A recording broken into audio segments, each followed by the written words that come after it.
50 KG, এটা এটা এটা আমি রাখছি, ভালোই করছে। 2 সেকেন্ড যাবত বল প্রয়োগ করছে, বস্তুটির গতিবেগ 6 মিটার পার সেকেন্ড হলো, ঠিক আছে, স্থির বস্তুর উপরে। এতে বস্তুটি কিছু দূর যাওয়ার পর থেমে গেল। আমারে কি প্রশ্ন করছে দেখো, এখানে কি কি দেওয়া আছে আগে দেখো। এখানে ইউ সমান, গ নাম্বার দেখো, আমি সরি 3টা করাবো বলছি, 4টা করে ফেলতেছি। এখানে এম এম সমান 50 কেজি, 50 কেজি। তারপরে T equal to 2 second. U equal to কত বলো তো? 0 মিটার পার সেকেন্ড। কেন বলতো? স্থির বস্তু ছিল। কি ছিল? স্থির, মানে কি তার বেগ নাই, শূন্য। 6 মিটার সেকেন্ড হলো কত? বস্তুটি 6 মিটার পার সেকেন্ড বেগ প্রাপ্ত হলো, তাহলে ভেহিকেলটা হচ্ছে 6 মিটার পার সেকেন্ড। তোমারও বলছে এফ সমান হোয়াট, এই এফ বের করতে বলছে তোমাদের। পারবো না এবার এফ বের করতে।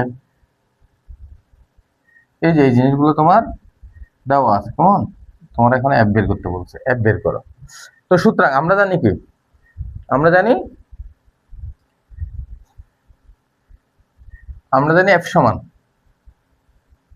সুতরাং এফ সমান এম এ। আমরা জানি এফ সমান কি?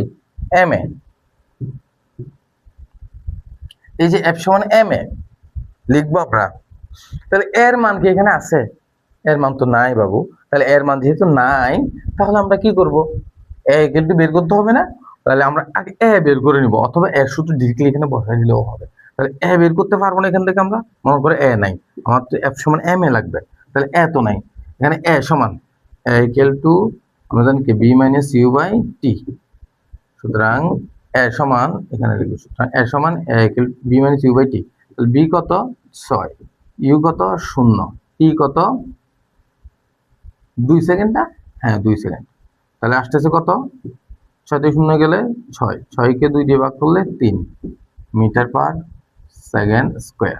তাহলে সুতরাং এফ সমান প্রযুক্ত বল, এফ সমান এম এ। এম এর মান ছিল কত?